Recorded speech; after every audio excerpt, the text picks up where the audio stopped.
Good afternoon. I'm Gina Ligon. I am the director of NCITE, which is the National Counterterrorism, Innovation, Technology, and Education Center, which is the Center of Excellence for Counterterrorism Research for the Department of Homeland Security. I am thrilled today to invite you to listen to our esteemed speaker, who is one of the board members for NCITE. Mr. Jorge Comas is the director of the Counter Network Division for the National Targeting Center for U.S. Customs and Border Protection, and he'll be joining us in just a moment. Before that, I'd like to get to a couple housekeeping items. So if you're new to the NCITE webinar series, you know that or you may not know that we actually record these, and we have a chat function where you can submit your questions if you have them to be able to ask directly questions to Director Comas.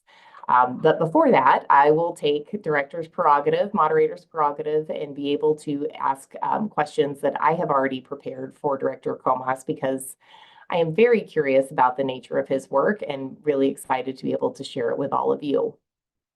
So you'll be able to use the chat function to submit your questions, and we will ask them, as many of them as we can, and the other ones we'll just send over to him so he can think about how he will answer them as well. After today's talk, we will send out a summary of what the session was to everyone who's registered, as well as a link to the recording so you can share it with all of your friends and family to learn all about the National Targeting Center for U.S. Customs and Border Protection. So with that, I'd like to invite Director Comas to join me here on this webinar.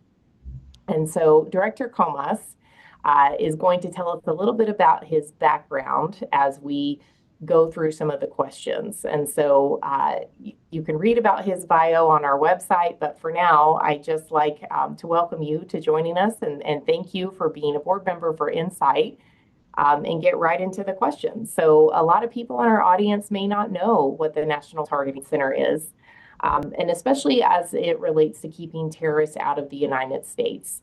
So I was hoping you might be able to just start us off by giving us some highlights about what the mission is of the NTC. Gina, thank you so much for the opportunity to do this today.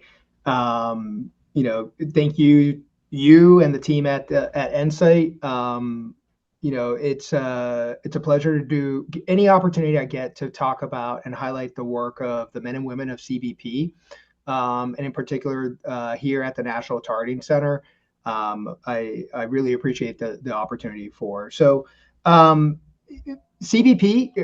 got stood up right post 9/11, as a direct response to the horrendous events that occurred that day. The National Targeting Center was actually established in October of 2001. I've been at the NTC on and off for the better part of 20 out of the last 25 years of my life.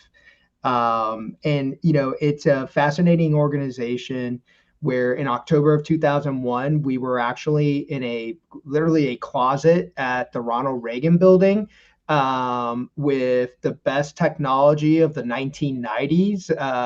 You were talking about things like MS-DOS, green screens, and phones that look like the phone that Commissioner Gordon would call Batman on. And that phone would coordinate with, enable us to then coordinate with our partners at the FBI. And really, the initial mission of the National Targeting Center, and it is a mission that still exists today, it is our number one mission, is being able to identify when we have a potential individual who is is a suspect for terrorism, for national security concerns, and identifying the best ways to address that during our encounters at the border. As we talk through today, you'll hear a lot about our strategy and how that has evolved from being something where we would wait until that individual would be encountered at the border to a much more proactive approach where we're looking at basically the supply chain of what does it look like for an individual to travel to the United States? What does it look like for a piece of cargo to come to the United States? And how do we identify those threats at the earliest point possible? Again, really want to thank you for the opportunity today. Yeah, no, this is I think it might help everyone in the audience to hear a little bit about the counter network division and what your specific role is as the director of that. And you know, we're a university, so I'm also hopeful that you can share a little bit about what parts of your education or your background helped best prepared you for that career or that position. Sure. So first off, I'm a product of Virginia Tech. Go Hokies!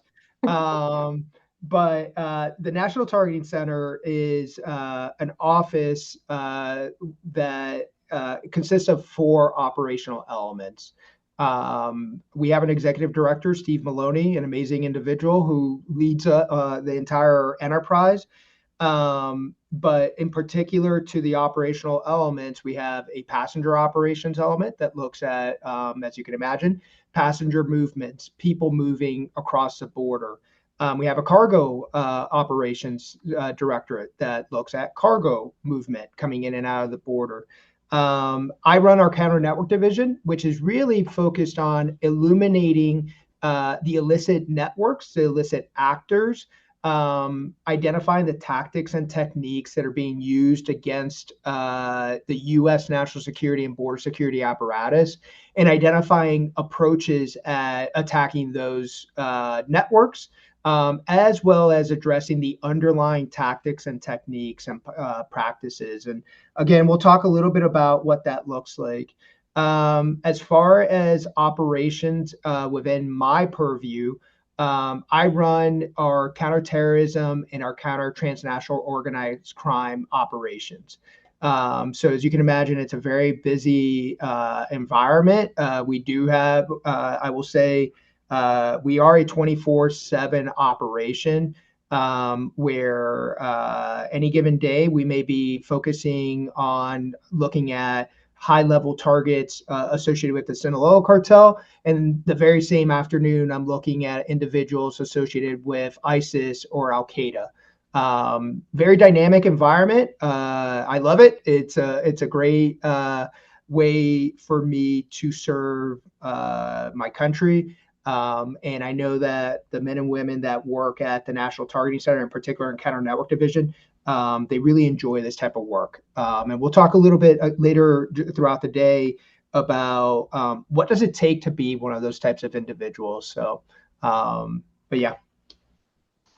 So I've had the privilege of being in your space a couple of times, and I'm always struck by what you see when you first enter the building. And I don't have any pictures because we're not allowed to have pictures in there, but I would love it if you could describe it to our viewers about what it looks like and what that symbolism means and what it sort of stands for your workforce as well. So the physical, beautiful high-tech building that you're in has some really just symbolic elements in it that I would love for you to describe to people watching so they can understand what it means. Yeah, no, I appreciate that. It's an interesting building to come to. For our workforce, some of the folks in the workforce were around during 9/11. Some of them were in New York. Some of them were here in DC. But increasingly, as the years go by, we have a more diverse workforce. Frankly, I've got folks on our watch floor right now that they weren't even in grade school when 9/11 occurred. And the symbolism as you walk into the building, it's intended, one, to honor why we exist. But the second piece is to remind the workforce that, the moment that you step into the building, it does not matter what happened at home. It does not matter if you had a bad commute. Uh, you need to have your A game. Not only your A game, your A plus game the whole time that you're here. As you walk into the building, the first thing that you'll notice is one of the steel girders that came from the World Trade Center. As soon as you walk into the lobby area, right across from where you walk in, you'll see granite blocks that came from the Pentagon, as well as an additional steel girder that came from the World Trade Center. When you go up onto the watch floor, before you walk into the watch floor, we have exhibit of not memorabilia, but items that were collected at Ground Zero in New York. Not a lot of people know CBP, U.S. Our predecessor, U.S. Customs Service, actually were present at the World Trade Center. And again, the symbolism is there to signify to our workforce that if you're coming to work today, you really need to be on your A game. The other thing that I would note too, as you walk into the lobby, there are 21 hash marks along the floor. Those 21 hash marks represent the 21 months that the 9/11 hijackers were present inside the homeland. During that time period, and you could see that it's actually documented in the 9/11 Commission report. During those 21 months, the 9/11 hijackers encountered law enforcement 68 times. And we were unable to illuminate the network. We were unable to illuminate their what they were going to plan on executing. The National Targeting Center serves as a living symbolism that we are never going to let that happen again. Here at the center, we have a conglomeration of obviously predominantly CBP, but I have partners from the interagency, international, industry that are all embedded here. And what we're trying to do is identify those opportunities to illuminate those illicit actors before they do execute their operations. We are very proud of the building and what it represents, and we are very proud of the work that is executed out of this building.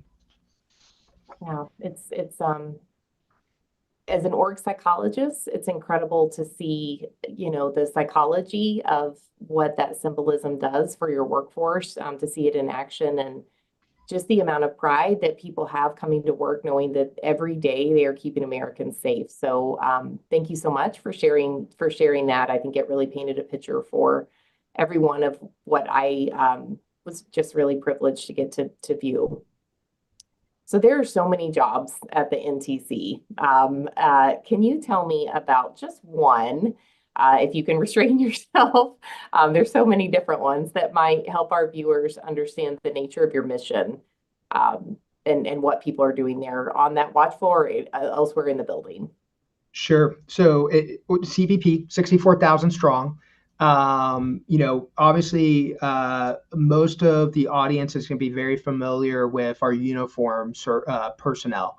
So our Border Patrol agents wearing green uniforms, our CBP officers that work at our ports of entry that wear blue uniforms, they all sit here in the building. But we also have a very large workforce of intel analysts, who we call them plain suiters, right? Plain clothes uniforms. It's an amazing. In order to do the type of work that we're looking at doing here, you need a very diverse workforce with a lot of different skill sets out there. Our intel analysts are going to be looking at financial records. They're going to be looking at travel records. They're going to be looking at cargo records. They're going to have to do very complex link analysis and for operations. We have data scientists that are intel analysts that help us fuse a lot of disparate data sets. I mentioned earlier, we have international partners that sit with us. Oftentimes we're getting records from them that are in a different language. We need to be able to translate that and interpret those records to be able to collaborate with them and really illuminate the type of network activity that we are trying to counter here. So, I would definitely encourage all of the audience, if you're ever interested in a position, either here at the National Targeting Center or at large with CBP, please go on USA Jobs. We announce all the positions. And don't just think that you need to be in a uniform, carrying a gun and handcuffs to be able to support the mission. We have a very large mission set. And frankly, I would say we probably have a job for everybody out there that's interested in this type of a position. Yeah, so with such a, diverse workforce there, what do you think gets those people out of bed in the morning? Like, why do you think they want to work at NTC? Why do you think they're, you said you're about to have hail today. They're at work in a hailstorm. I think I've been there on a Friday before a holiday weekend and it's full. The parking lot is full. People are not taking off. They're all there and motivated and excited. And I just wondered if you could tell us about why you think that is. Yeah, no, you know, I'm going to go back to Virginia Tech real quick. At Virginia Tech, one of the mottos is that I may serve. And I do think that a lot of the men and women that work in this building share that ethos. Whether you're stopping a terrorist from boarding a flight that's going to come to the United States, or you're potentially preventing child sexual molester from being able to either enter our country or, in some cases, actually travel to another country to claim another victim, or it's to stop a load of fentanyl pills that are going to go into our not just to the border, but more importantly into our communities. There is no more rewarding job than coming here to work, right? And I think that is the reason people come to this building, because they know they're going to have the opportunity. They really are going to have the opportunity to save people. Whether it's on the terrorism fight or the transnational organized crime fight. Um, there's never a day that you come and work. I would challenge anyone to come to the building and ask any of our personnel, what did you do today? I guarantee you're going to hear, I stopped something bad from happening. Generally speaking, that's going to be the answer. And I think that's a very empowering, in particular to the workforce here, knowing that what they do matters and it is appreciated by not just us at CBP, but I think our communities appreciate that. Yeah. I've certainly sensed it when I've talked to everyone in different positions and excited for some of our students to perhaps get that opportunity as well across the NCITE consortium. So I want to transition a bit to the extent you can, talk as much about the role of NTC in national security. So I know you touched a minute ago about your role in catching travelers or stopping cargo related to terrorism in our country all the way since 2001, right? And when you were stood up. But what's changed? And so when you talk about those humble beginnings, I think you said, 5 people were, in the counter network division, sort of working on that problem set to where you are now. What's changed in the role that NTC specifically plays in the national security mission for counterterrorism?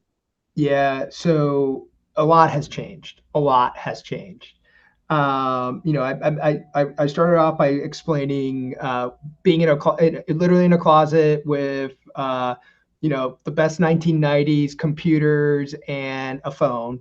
Um, uh, at the NTC these days, it is imperative that we are able to operate at the speed of mission. What does that mean?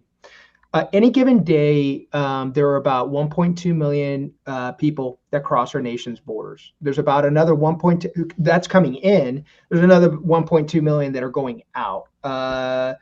Upwards of over 800 million pieces of cargo coming into and out of the country.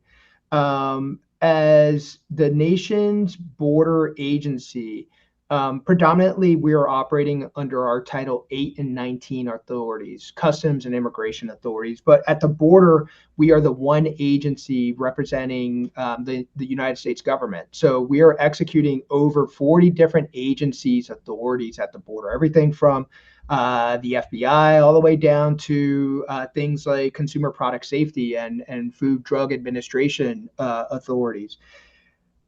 That's a lot of work with a lot of volume of information that we need to work through. So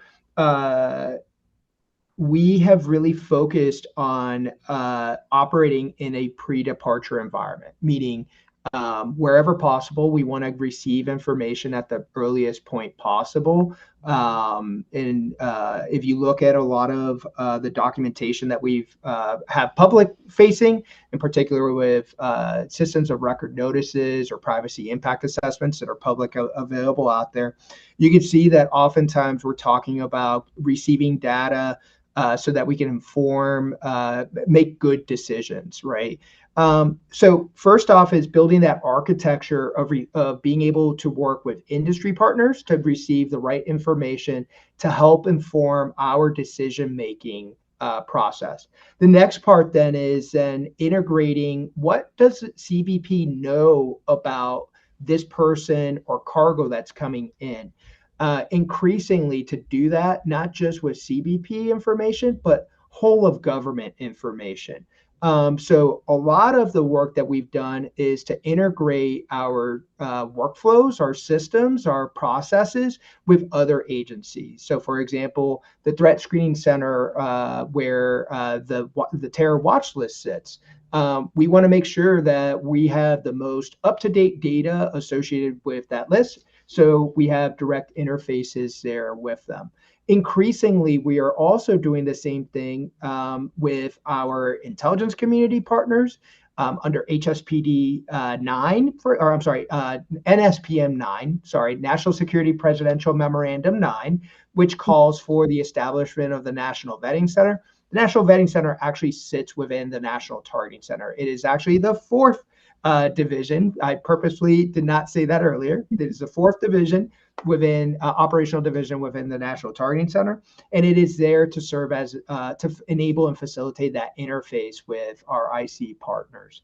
So the big change is really us having really kind of mastered data and leverage that data to support our operational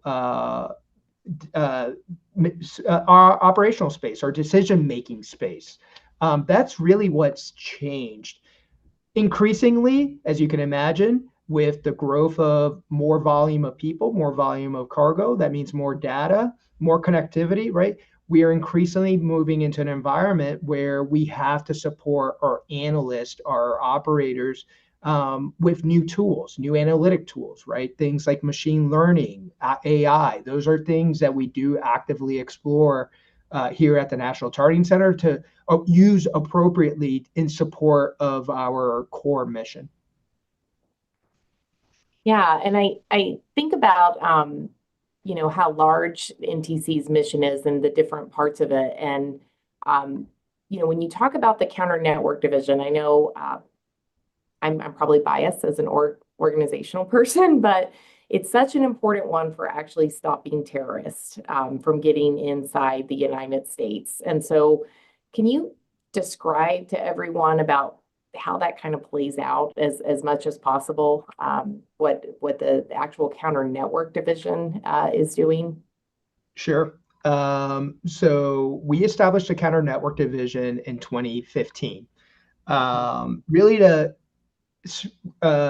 reframe and spearhead, not just for the National Targeting Center, but for all of CBP, a counter network approach. What does that mean, right?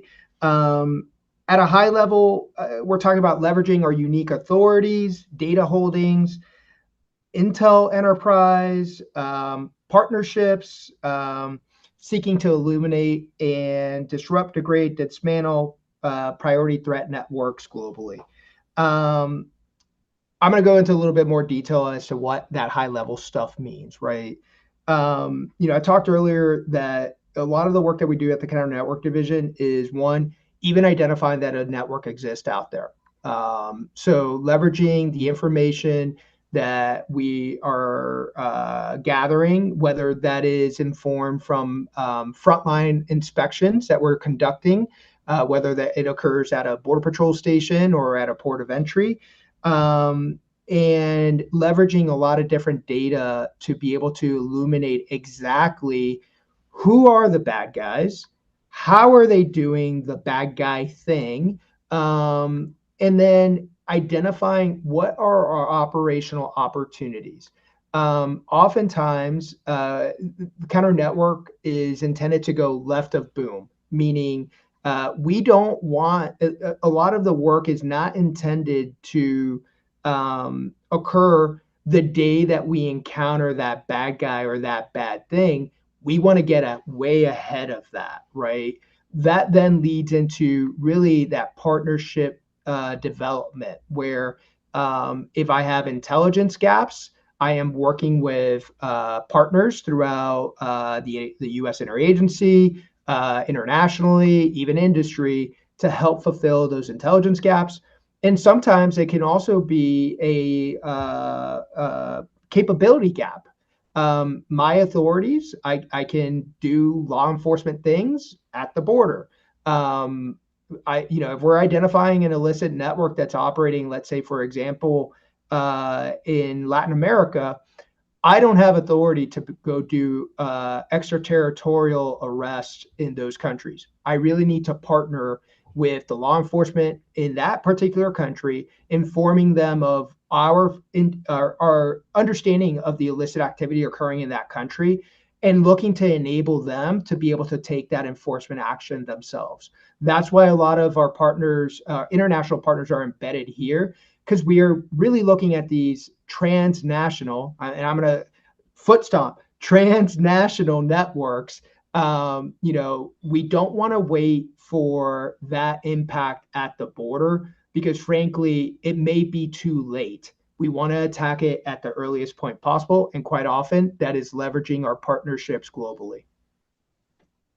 Yeah, you've said something to me before about you have to fight a network with a network, right? And so you are really describing this international network, but also interagency network. If you could, it would be helpful if you could describe how maybe a specific case where you've used that kind of team interagency network approach in as much detail as possible for us to kind of understand how that actually played out in stopping some terrorism in the United States, or before it got here, I guess I should say, to your point. Sure. So many of the audience will be familiar with some significant arrests that took place last year, in the summer of last year, 2024, in particular with individuals from Tajikistan that had ties to ISIS-K. Our approach to address that particular mission set really required us to use all of our muscles in counter network division. We had to leverage all of the vast amounts of data that CBP has to illuminate not just the individuals and actors associated with the individuals that were present in the United States. We wanted to identify who were the enablers, of what we call facilitators, that enabled those people to even enter our country. How did they enter our country? What were the tactics and techniques that were being deployed against CBP frontline operations to be able to get into the country? But these individuals didn't just start at the U.S. southern border. They came from other parts of the world, right? Predominantly from Central Asia. Identifying what were those pathways? What were the tactics and techniques that they used to move from Central Asia throughout Europe, throughout the Middle East, to Latin America, and then terrestrially up through Mexico and up to the U.S. border? As we were illuminating that type of information, we are very much, obviously, we need to enable our partners. We need to inform them of what we are finding. In particular, through this effort, we actually partner very strongly with the Department of State Counterterrorism Bureau. And we were able to issue demarches to partner countries around the world to inform them of what we were finding and how they themselves were being exploited. I had the pleasure of traveling to a lot of these partner countries to meet with our counterparts there and strategize on how to disrupt the activity, and also strategize on potential law enforcement operations in those countries in order to disrupt elements of those networks that were present in those countries. Um, I often joke that counter network, it's a full contact sport. You can't go into it, just a little bit. If you're going to do it, you got to go all the way. So what I mean by that is identifying the operational opportunities to disrupt, degrade, and hopefully dismantle these networks. We want to use as broad a set of authorities and capabilities as possible. So partnering throughout the interagency to leverage those authorities, those capabilities, and really bring them to bear against the mission set. And I can say it had a significant impact. Our efforts not only improved our ability to screen and vet these individuals as they were being identified at the border. We were able to get a lot of information directly to our frontline operators so that they were making informed decisions as they were conducting those inspections. We were able to get partner countries to change some of their policies that had direct impact in the ability for these illicit networks to exploit them. And what does it all mean? It means we are now seeing very, very low numbers of individuals that are moving illicitly globally, leveraging these networks based off the work that was done.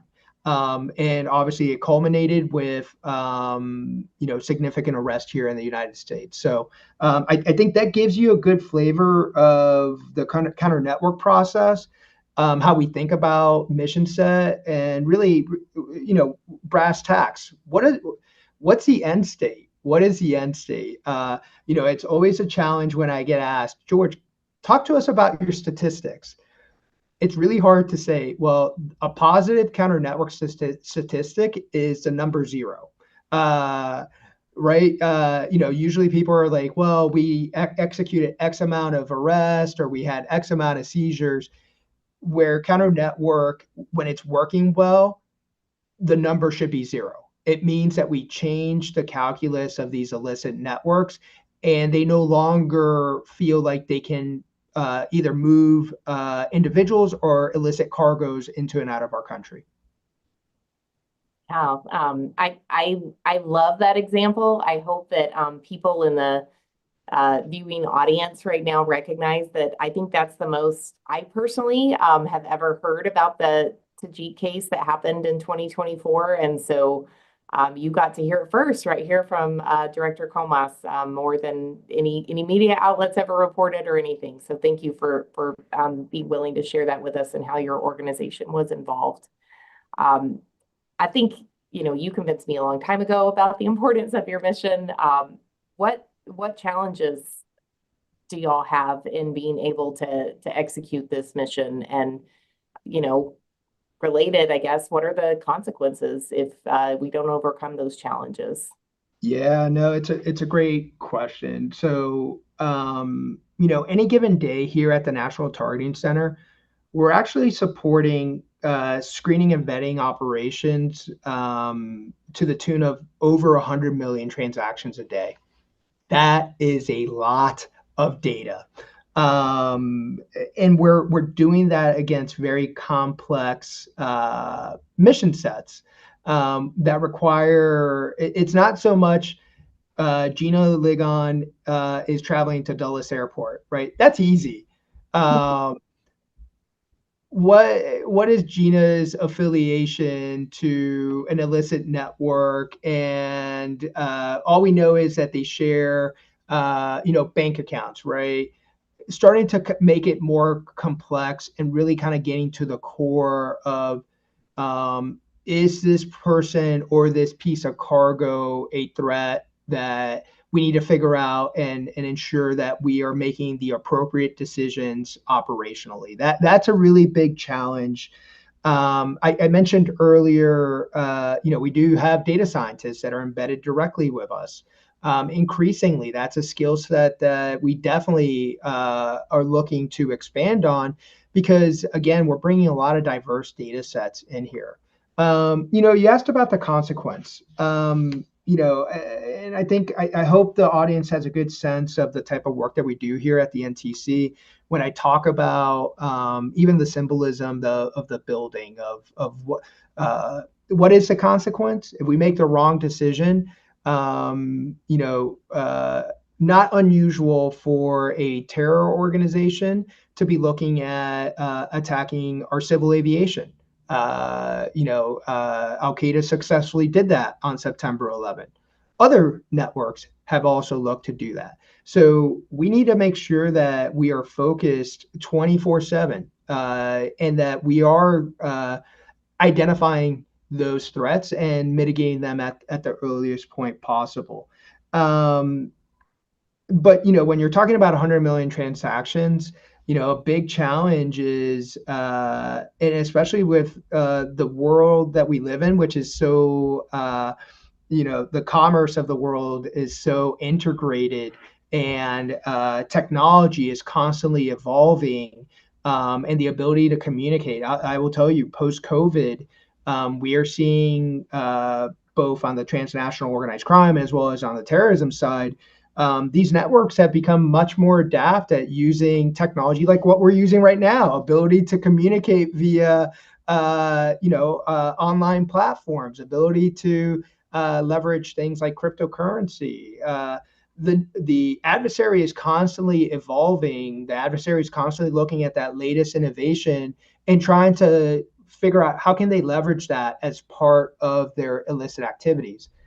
That's a big challenge for us at the law enforcement world, where we need to be staying, oftentimes you will hear the term, staying inside their OODA loop, staying within their decision making cycle, and being able to think about what could be, and making sure that we are posturing ourselves appropriately.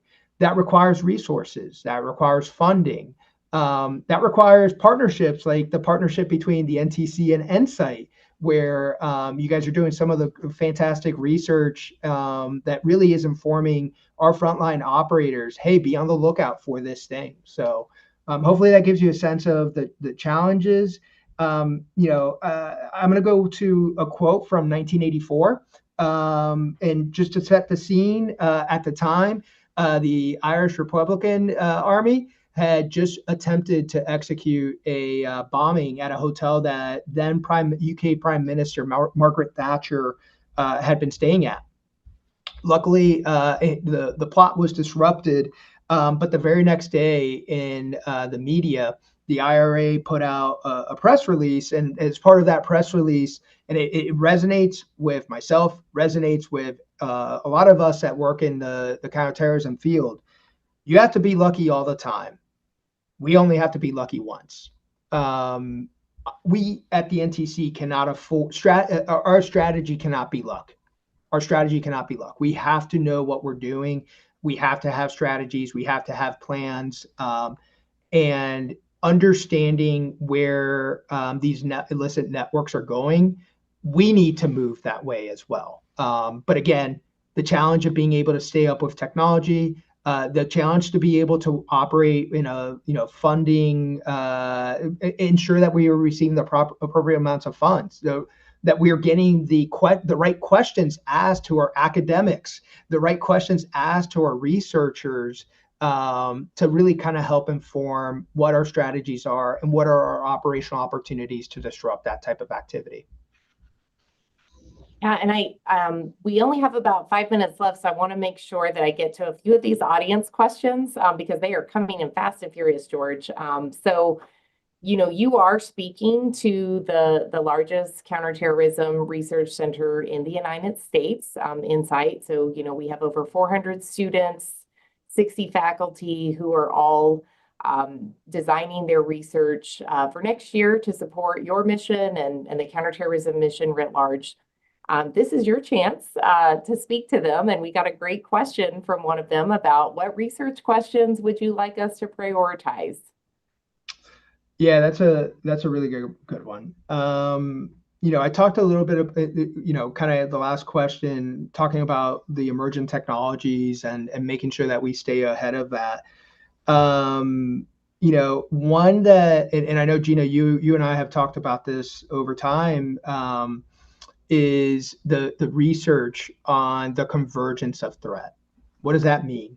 The example I gave of the ISIS network, a lot of the activities that they were executing on were human smuggling activities. They were leveraging transnational criminal organizations to facilitate human smuggling. So absolutely, when I get asked, and I get asked by our congressionals, by our principals across government.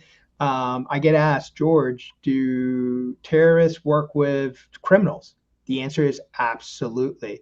I think you've seen lots of different examples everywhere, back to the Charlie Hebdo attack and how the orchestrators of that particular attack were funded through intellectual property right violation, sales of items. And again, the most recent example being that ISIS-K piece of it. The one that I don't want to say it keeps me up at night, but it is the one that I know I talk a lot with Executive Director Maloney about is, we have a lot of information, and a big concern of ours is always, are we empowering our frontline officers, our Border Patrol agents, in the context of just across law enforcement, frontline police officers? Are we empowering them with the right information so that they understand who is it that they're coming across, and that they understand if there is a threat there? And if there is a threat, what is the appropriate way to do that? How do we maximize and support our law enforcement personnel at the front line in an environment, in a world that is so interconnected and there's so much information out there? Oftentimes, it could be, the decision making could be as simple as, hey, did you know that guy just tweeted that he had an ISIS flag on his social media? Um, you know, if I'm encountering that person as a frontline operator, yes, I would like to know that, right? I would like to know that opportunity. So developing those workflows to integrate a large amount of information and put it in an appropriate context to frontline operators is a key piece that I think academia could research and support us with technologies. Great. I hope everyone's listening. You might have just inspired a thesis or a dissertation. So thank you Oh for boy. that. Um, one more question about research, because I'm just going to be luxurious and ask you one more. Is, I know you're an avid reader of a lot of the products that NCITE puts out.